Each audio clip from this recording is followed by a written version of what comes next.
So let's just get to the point. I absolutely adore Warhammer 40k. It is my #1 favourite sci-fi franchise due to its incredibly fleshed out world building, beautiful art style, rich lore, fascinating characters, and extensive factions. This is the first time on my channel I'm going to be discussing an entire topic, not just an individual hyper-specific character or larger story, and judging by the feedback I received on this community post I made a while ago, not many of you know about this amazing Grimdark world, set almost 40,000 years into the future. So I'm hoping that this video will be useful to my audience, as well as individuals who are interested in the hobby, but need a simple, general overview of the whole thing. Now I know I'm going to skip over many important topics in this video, but I hope to make much more content on this franchise in the future, if this video does well, and if Games Workshop doesn't decide to expunge this video from existence. So, without further ado, let's get into the absolutely massive and insane lore of the grim darkness of the far future.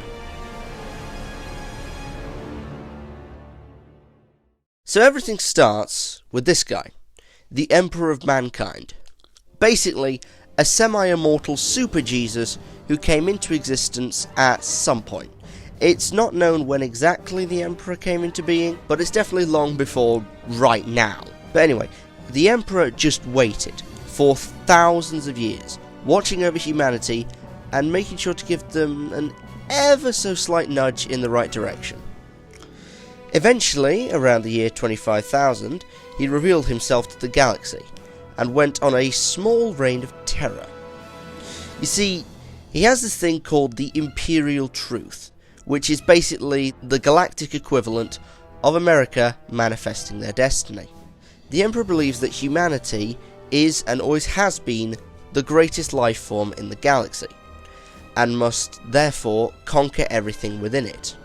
So, first he gets rid of all religion, believing that it's holding back humanity as a species, before going on to create the Space Marines, enormous warlord soldiers designed for fighting off the various alien races in the galaxy known as Xenos, spelled Xenos.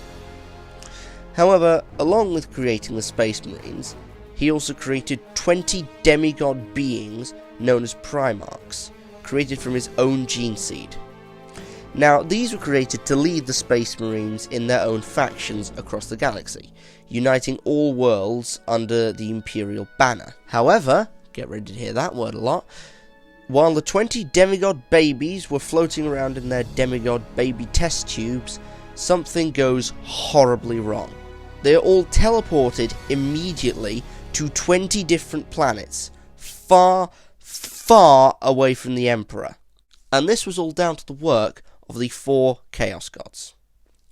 Now, I know a lot just happened, and it's a bit hard to wrap your head around, especially if you're new to this franchise. So I'll give you a short break here just to catch your breath before we continue. Feel free to pause the video, go grab a drink or light snack, maybe even have a short nap, because what happens next is some heavy stuff that you really don't want to miss. Okay, had your break? Splendid. Let's dive back in and see the start of the Horus Heresy. So each of the Emperor's super babies each land on different planets in completely different situations. Some in very good places, where a loving father figure will find them and nurture them into a great being. Some land in the middle of active battlefields, where they're either found and enslaved, or not even found at all, just left to fend for themselves. And one very unfortunate baby was teleported immediately into an active volcano. Poor them. Several years pass, and the Primarchs very quickly, because of their altered genes, grow into gigantic, powerful warriors. Most either managing to find their way into positions of power, and a few even ruling over their entire planet. Now, I would love to do a deep dive into the personal lives of each Primarch as they grow up on their respective homeworlds, but that would make this video literally 5 hours long, so I'm only going to go over the light backstory of some of the more important Primarchs, like Horus, who you will find out more about very soon. But I'm going to be leaving out some of the less important Primarchs, who I'm not even going to name. The Emperor isn't happy that he doesn't have his 20 war babies anymore, so he launches a massive crusade across the galaxy to find each of his sons and bring them home. And he finally finds one, after many years of searching. He finds a large and certainly in charge Primarch by the name of Horus, who, under the circumstances, essentially became the equivalent of the Emperor's firstborn son. And Horus would be the first to be put in charge of his own Space Marine faction, known as the Lunar Wolves. And yes, if there are any die-hard fans of Warhammer watching, please don't yell at me in the comments. I know that technically Horus wasn't the first, but I'm trying to simplify things for first-timers. With the help of Horus, the Emperor would continue across the galaxy, reclaiming more of his lost sons, until all 20 were finally back with their father, and each leading their own powerful Space Marine legions. Everything was going pretty good for old Emps. The galaxy was being claimed in the name of humanity at a staggering pace, mankind was thriving, and the Emperor had discovered a fascinating relic known as the Golden Throne. Remember that, it comes up later. So yeah, everything was pretty much perfect. Until one day. Horus was fatally wounded during a fight by a warp-forged blade, essentially a sword from hell. And as his legion desperately tried to save his life, Horus had a terrible vision. He saw a galaxy in flames, half of his brothers and his father too, all dead, struck down in what was, to his mind, the most terrible war ever to take place in the galaxy. And in that moment, Horus fell. So, I'm going to take this moment, because I think it's important, to talk about the 4 Chaos Gods briefly. That being Khorne, the god of war, blood, and death; Tzeentch, the god of magic, trickery, and change; Nurgle, the god of disease, famine, and rot; and Slaanesh, the god of pleasure, pain, and suffering.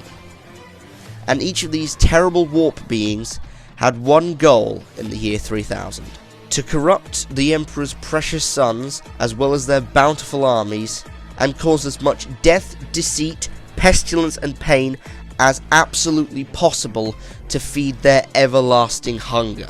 And it was these very Chaos Gods that visited Horus in his last dying moments and gave him a false promise to change the outcome that they themselves had planted into his bald little head. A desperate Horus, hoping to change the outcome of these visions, went along with everything they manipulated him to do. And thus, the Horus Heresy began. Now, Horus couldn't very well kill his immortal father and save the galaxy all by himself, so he went to some other of his brothers who already had past beefs with the Emperor and basically said, "Hey, can I kill Dad?" And about 5 or 6 of them said, "Yeah, sure, mate. I've always wanted to betray VE. When do we start?" Okay, so now I'm just going to skip over the next 8 years or so and get to the important bit, because the rest isn't really that important overall, and this video is already long enough. So by this point, the heresy has been raging for what's close to a decade. Billions of lives have been lost, a fair few Primarchs have died, and pretty much most of the galaxy is on fire. We finally lead up to the Siege of Terra. The entire heresy has been leading up to this point, with Horus and a few of his demonically corrupted cronies preparing to invade Terra and kill their father, the Emperor, thus ending the war, and in their mind, setting the galaxy free. After a long and painful siege, Horus is informed that 3 entire legions of loyalist space marines and their Primarchs are only a few hours away from arriving on the scene. And if that happens, then Horus and his Chaos Bros will surely be defeated, captured, and executed for their treachery. So Horus takes a huge gamble. He completely turns off the shields for his flagship in orbit over Terra, hoping that this will bait his father into boarding his ship, upon which Horus would kill his father, along with any backup he had brought with him.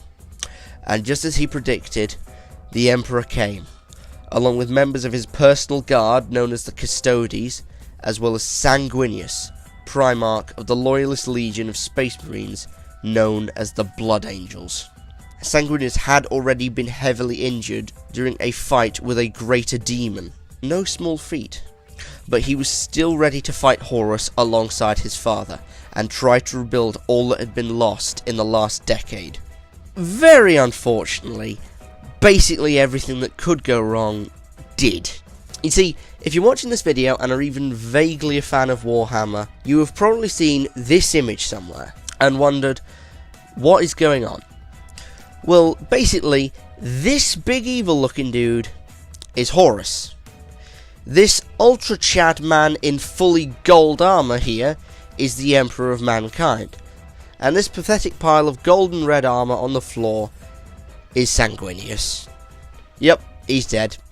He had a short battle with Horus and managed to land a few good blows on his brother, but ultimately he was defeated and died in his father's arms. Now, Sanguinius' death had a very slight effect on every single one of the Blood Angels fighting below on Terra. It sent each and every one of them into a furious berserk state known as the Black Rage, where they literally started ripping apart all of their enemies with their bare hands, and on occasion drinking their blood to fuel their rage.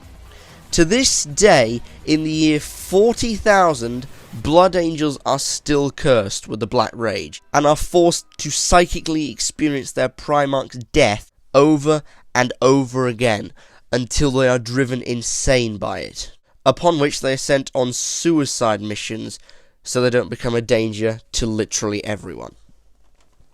Anywho, the Emperor is pretty mad at Horus for everything he's done so far, so he battles him furiously, until the Emperor finally has an opportunity to land the final killing strike on his treacherous son.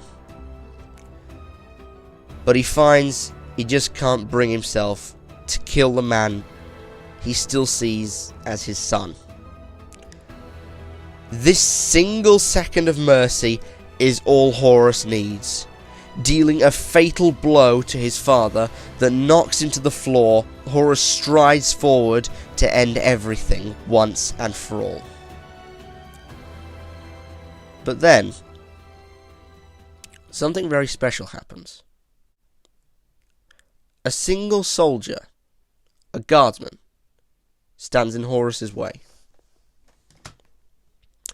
He's not a remarkable warrior. He's not a mighty Primarch, not a powerful space marine, not even a noble commissar. Just a normal, mortal, human soldier. An ant standing up to a giant to protect his god. Horus, not being the type to let something like this stop him, instantly strikes the man down, his body crumpling like paper under the strength of someone who is very almost a demonic god. However, it was this one singular action that ended up being Horus's final undoing.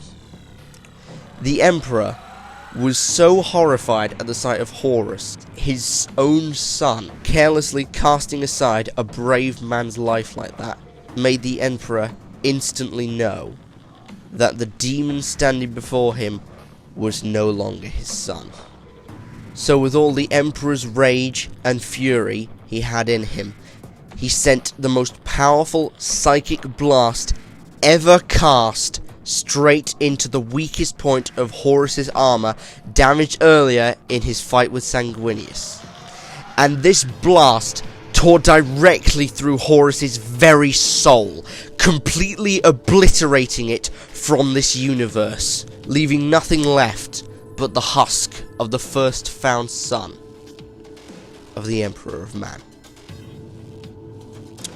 The Emperor himself now was incredibly weak, and would surely die in only a few short moments. His custodies found him, and panicking, teleported him and Sanguinius' body back to Terra, and brought the Emperor's lifeless body to two of his Primarch sons waiting on Terra, who in turn carried it to the golden throne he'd found oh so long ago. This throne, originally made for casting a psychic beam into the warp, was quickly modified to become a way of sustaining the Emperor's life so he could continue to cast a beam into the warp. However, the Emperor clearly would not live long enough to be saved, until one man stepped forward. His name was Malcador the Sigillite. He was the closest thing the Emperor ever had to a best friend, and in a desperate bid to sustain the Emperor for just a little longer, Malcador psychically projected all of his remaining life energy into his best friend, allowing the Emperor's life to continue just long enough for the rudimentary life support systems to kick in, the throne now becoming the Emperor's tomb. And there he sat, motionless, unspeaking, for 10,000 years. His life sustained by the life support of the throne, as well as the ritualistic sacrificing of 1,000 psychics every single day. Shortly after Horus was defeated, the remaining Chaos Primarchs made a desperate flee for a place called the Eye of Terror, beyond which they would not be found by the Imperium. Free to wallow in defeat and slowly regrow their strength. A couple Primarchs were stopped on the way, however.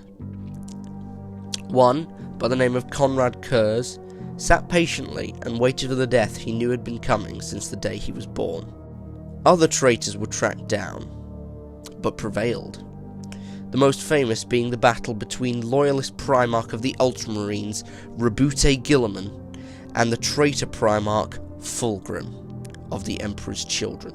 Corrupted by the Chaos God Slanesh in the form of an extra pair of arms, terrifying warp energy, and a big ol' snake tail. In this legendary but terrible fight, Guiliman was struck down in a not too dissimilar way from his father, having his throat slashed with a demonically poisoned blade. His body was recovered, and once again, like his father, was kept alive, preserved in stasis on his homeworld of Macragge for 10 millennium. In which time, the Imperium, and the galaxy as a whole, changed. Okay, so that was an extremely abridged version of the Horus Heresy. If you feel like you missed anything, feel free to go back and watch through it again, and come back here when you feel ready. Or, if you feel ready, continue on further into the grim darkness of the further future. Ready? Alright, let's go. So over the next few thousand years, the Imperium starts to become a bit more religious, with most of mankind worshipping the corpse emperor as a god. Any word spoken against him is quickly stamped out by the Inquisition as heretical, not too dissimilar from the Spanish Inquisition. And any movement seen to be conspiring against him are met with the most brutal form of execution. And along with this, almost as the Emperor foresaw, humanity started going backwards. Almost every building and starship in the Imperium started to look like the ancient Gothic cathedrals of 14th century Earth.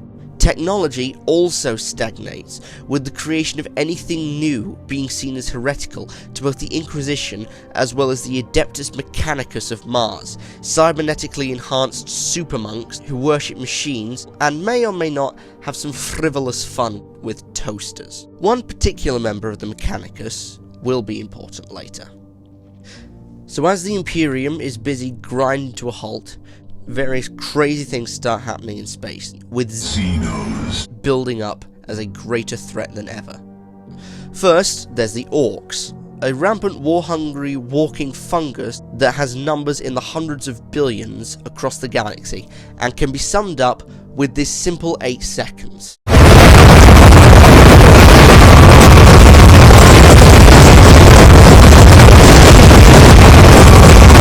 Along with them, there are the Eldar, ancient space elves, who are also pretty important later on. Now it's worth mentioning that both of these alien factions have been in the galaxy for quite literally millions of years, created in a time called the War in Heaven, the actual worst war in the galaxy's history, which we will not be covering in this video because it is mega long, mega confusing, and not completely important to 40k. For several thousand years, the galaxy continued further into its new Dark Age. Many memories of the Horus Heresy had now been forgotten to time, and most of its history purged from existence, including the identity of 2 of the Emperor's sons and their legions. Chaos activity had occasionally been noticed over these years, but nothing particularly major taking place. The most noteworthy being some of the Black Crusades, led by the successor of Horus, Abaddon the Despoiler. Basically, the main antagonist of 40k. All 12 of these crusades were very quickly dealt with, not quite the best reputation for Abaddon, until finally we reached the 13th Black Crusade. The single most devastating thing to happen to the Imperium since Robute Guiliman had been struck down almost 10,000 years prior. During this crusade, Abaddon would launch a massive siege on a planet right on the doorstep of the Eye of Terror. This planet was known as Cadia, and is most famous for producing some of the strongest members of the Imperium's foot soldiers, known as the Astra Militarum, or Imperial Guard. So this guy, Abaddon, has a huge chaos army with him, called the Black Legion, as well as these colossal Death Star-like space stations, called Blackstone Fortresses. I know, this dude's got a big thing with black. Chaos is pretty edgy. And each one of these has the power to annihilate an entire planet. And if anyone was ever to unite 3 of them, they would have the power to send chosen stars instantly into supernova. They are said to be lost relics of an ancient war, and now they're just randomly scattered around the galaxy, waiting to be found. Kinda like the Halo rings in that regard. So things don't look good for Cadia, but luckily some space marines show up to help, the most crucial of which was the unit known as the Imperial Fists, normally defenders of Terra itself, who are the only other human faction to have something bigger than a Blackstone fortress. Now once again, I'm not going to go very deep into the lore of this entire siege, but there is one small detail that was almost a major turning point for the galaxy.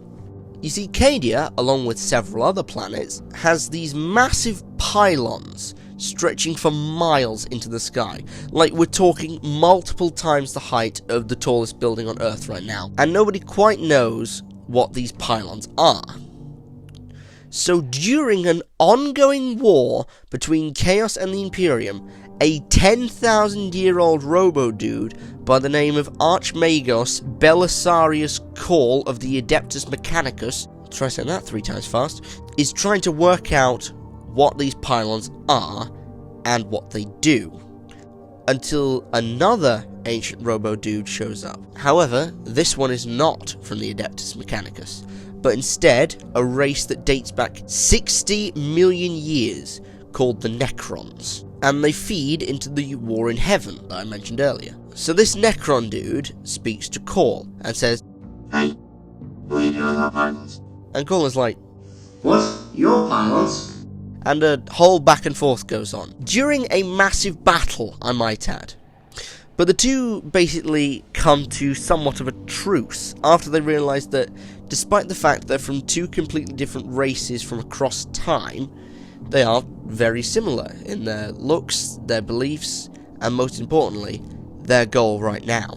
You see, the pylons are holding back the Eye of Terror, preventing chaos from leaking in throughout the galaxy too much. Cadia basically acts as a sort of tap for chaos, or a plug, and the two realise that they may be able to supercharge the pylons and close the eye forever, essentially saving the galaxy from chaos. And they might have gotten away with it too. Unfortunately, this is Warhammer, where happy endings go to die on the radioactive muddy surface of the homeworld of the Death Corps of Krieg. Because remember, while all this is going on, there is a massive chaos war going on overhead, during which one of the Blackstone fortresses attempts to blow up Cadia with its Death Star beam. Luckily it's stopped by Necron bullcrap, and in the process is permanently crippled. Abaddon, seeing that one of his prized fortresses is going up in flames, came up with a spur-of-the-moment plan. He orders basically his entire fleet to ram what's left of the fortress directly into Cadia. Right at the moment, the Eye of Terror is beginning to close. When the fortress ploughed into the crust of Cadia, the planet broke. As much of Cadia's population as possible was evacuated. Khal and the Necrons teleported away, and Abaddon fled the scene. And then, the Eye of Terror blasted open, sending a massive spiderwebbing crack of pure warp energy across the entire galaxy, splitting the Imperium of Man in two. Any loyalist worlds unlucky enough to find themselves on the wrong side of the Great Rift were stranded, unable to receive aid from anyone, and were quickly overwhelmed by the forces of Chaos and Xenos. Finally, on his 13th Black Crusade, Abaddon the Despoiler had won. Now, things were not looking too hot for mankind at this point. The galaxy had just been ripped in half, the source of some of the galaxy's best soldiers had been lost, a potential truce between Admech and Xenos was just interrupted, and just to rub salt into the wound, even more Xenos started showing up and started destroying everything. You see, that one Necron dude was just the first of many, as all the Necrons had been in autosleep for the past few dozen millennia, and now they were all waking up into a galaxy filled with life, including their ancient enemies, the Eldar, who were the very reason for the Necrons going to sleep in the first place, as they wished to outlive them. All of this took place in the War of Heaven, which, like I've said before, is way too complicated even by Warhammer standards, let alone this supercut of the lore. Anywho, these Xenos were also joined by a horrific terror far worse than anything else the galaxy had seen. The Tyranids.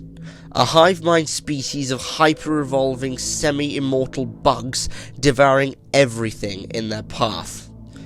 Basically, it looks like the end of humanity at this point. But if humanity was wiped out, Games Workshop would stop making money. So, they sent a message forward in time to Belisarius Khal and said, "Hey, you know that Robute Guiliman guy who's lying dead in a stasis right now? Go wake him up with your mech magic." Okay, that's not actually the canon, but it is basically what happened. Khal met up with some Eldar and said, Hey, Eldar, how do we wake up Guiliman? If you do, we will consider not killing you anymore. and the Eldar said,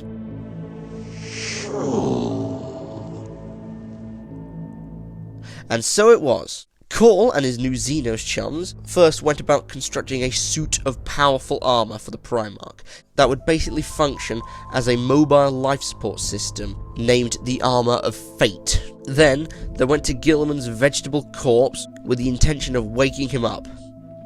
But the people protecting Guiliman weren't too pleased with the idea of an ancient, slightly insane mechanical monster and several Xenos warriors being near their Primarch, let alone trying to revive him, and especially after Khal explained to them that the only way to revive Guiliman would be to kill him.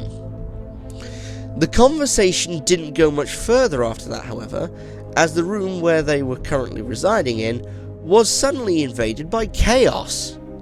So while all the Space Marines and Sisters of Battle went off to combat the threat, Khal and his buddies got to work. The Archmagos began furiously typing away on a data screen with multiple of his arms, preparing to give the order to one member of the Eldar.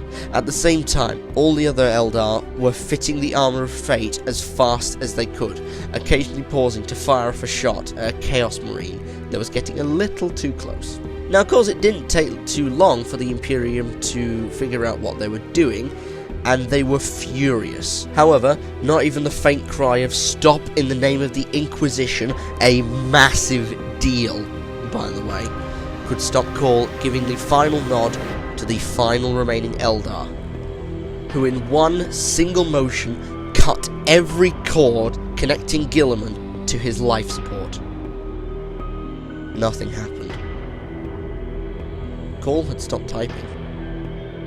The Eldar stood solemnly around the motionless body of the Emperor's last loyal son. Khal and his fellows were getting ready to receive the punishment that was bound to be laid down upon them in a few very short moments. If it was not for the arrival of yet more Chaos Space Marines, numbering over 100, all crashing through the ceiling of Guiliman's final resting place, there was no way the already injured Imperials could win this fight. And then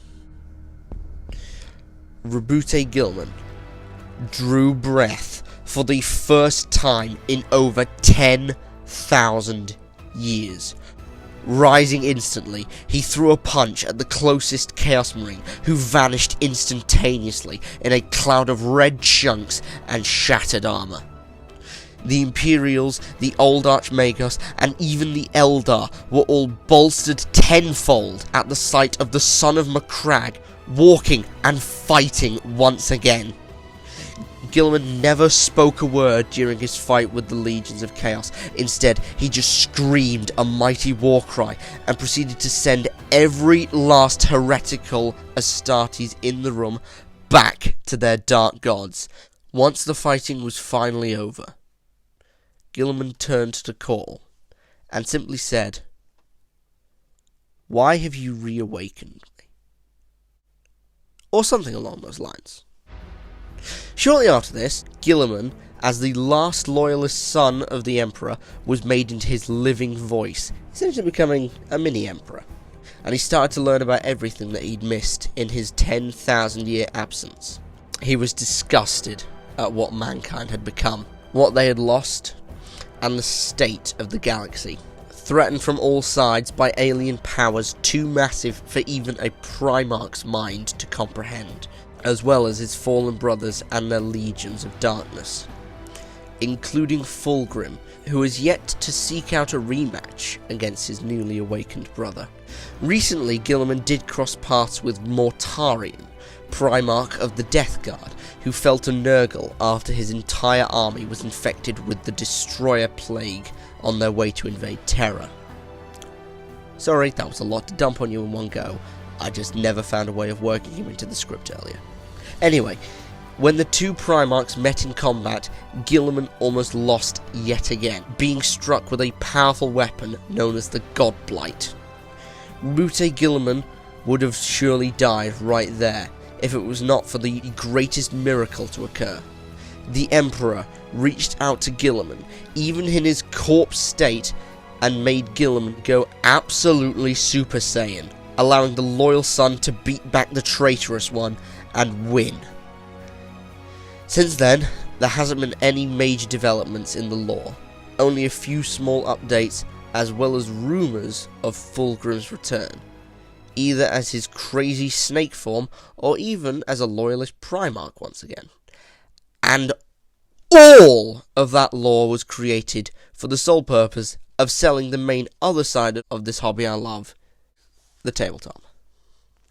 So, I've just given you a massive dumping of lore, and things are about to tune down a bit. After, I'm sure, a very exhilarating around maybe half an hour of pure, unsustained lore, it'll take a moment to adjust. So, let's just enjoy this break. You and me. What an adventure we've just been on, exploring over 20,000 years of time in only a few short minutes. I certainly had fun. How about you? Are you intrigued in Warhammer yet? Are you interested in learning more? Let me know in the comments. I'm genuinely curious. We can't just linger here forever. We need to move on to the next part of the video.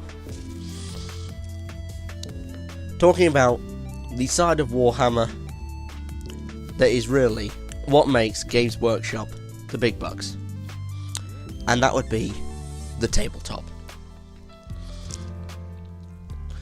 So Warhammer is an extremely unique game, in that it's played in person on a miniature battlefield with several tiny characters, each representing part of a different faction, most of which we just went over. There's the Space Marines, probably the largest in terms of choice, as they are basically the face of the entire franchise. And if you're looking into becoming part of the hobby, I would recommend at least getting a small Space Marine starter army. This is probably the best way to start off your journey into the tabletop. Now, you don't have to run Space Marines, they're just a nice, simple and fairly large mini to build and paint. And this is where everything gets interesting, as instead of just selling completely built and painted models, Games Workshop gives everyone the option to build a model either exactly as laid out on the box, in a different configuration with various other parts that come with the template, or even modify the mini themselves in a technique called kit bashing. This personal level when making minis is just one of those amazing little ways Warhammer helps a player to make their army uniquely theirs. Then, once you built up a model you're satisfied with, you can move on to painting, and the options here are quite literally endless, with such a vast variety of colours and types being sold, such as the base type for the starting layer in a mini, technical and contrast paints that are far more watery, that get right into the small cracks and details of a mini, and effect paints that can realistically crack or form a sandy layer for a mini to stand on. Although I have to advise having a careful hand and patient will whilst doing this. I don't want to put anyone off, but sometimes painting mini could take several hours of work. However, when you're done, you can survey your army with pride and move on to the next phase. At this point, you'll probably need to purchase the codex for your chosen army. This contains both the history and lore of your specific chosen chapter, but also the data sheet for your units, which in turn contains all the stats needed for you to lead your army into battle. Once you've found a good opponent, usually an employee at your closest Warhammer shop, then you'll begin fighting. The entire game revolves around both teams taking turns going through the 7 phases of battle. First to the command phase, then the movement phase, followed by the psychic phase, then shooting, charge, fight, before concluding with morale. I would try to explain these phases with more detail myself, but trust me, It's far better to learn in the moment over time with someone else who loves the hobby. Then, when you're done, you can buy whatever other minis you want. Expand your army, change up your tactics, and fight again. And who says you should stop at just one army? Or if minis aren't your thing, you can paint large models like tanks or even massive units like the Imperial Knights. Or you could challenge yourself and go with super small units like the Adeptus Mechanicus, which are pretty much over-designed with the amount of detail they require. Or if that's not your thing, you could buy and paint some scenery, if that's more of your forte. Or if you just want to skip over the tabletop entirely, that's totally fine as well, as Warhammer has a massive library of books spanning the entire timeline, as well as a plethora of video games. I can personally guarantee that there is something for everyone in the world of Warhammer, no matter what. And that's really my favourite thing about this hobby. The fact that this universe is so expansive and rich with characters and factions, that there is always something for everyone waiting in the grim darkness of the far future. A world that seamlessly combines a medieval, almost fantasy level of storytelling and design with a brutalistic take on a sci-fi future, which very few franchises choose to take. There's a reason it's called Grimdark. The saying comes from this very franchise. The idea of something being so dark, it's grim. Because Warhammer is not afraid to go extreme. I've kept it fairly light for the sake of family-friendly content. This franchise goes places, and I mean goes places. There are terrifying things waiting throughout the entire thing. The Dark Eldar, one of the most brutal races ever created. The awful conditions within the Imperium of Man. The terrifying body horror of factions like the Orcs and the Death Guard. The hardcore yet painful truth of Slaaneish's followers. And so much more. I love this franchise, as it's one of the most unique and beautiful and terrifying, bold, expansive and niche franchises ever created. And with talk of Henry Cavill getting his own Amazon series based on Warhammer very soon, it's very likely that Warhammer will probably go far more mainstream very soon. And I cannot wait for a whole new generation of fans to come into the game and love every second of it, as I have. So yeah, thank you so much for watching this video. I really enjoyed making this one. More than any other I've made so far, in fact. If you couldn't tell, I do really, really love Warhammer. So, if you ever wanted to see me make any more videos on this universe, I would be more than happy to dive a little deeper in some of the factions, some of the lore, etc. I just did not have the time to go into it with this video. And like I say, I wanted to keep it general, so if you're a first timer looking for a good video to get you into the lore and a little bit of the tabletop, then this video is for you. Don't know why I'm telling you this now, it's the end, but... And also, if you haven't noticed, this is one of the longest videos I've ever made, but I didn't mind that so much. So, maybe I'll do something like this again in the future, with a different topic. I've already got a few ideas in mind. Anyway, thank you for watching. Chimichanga!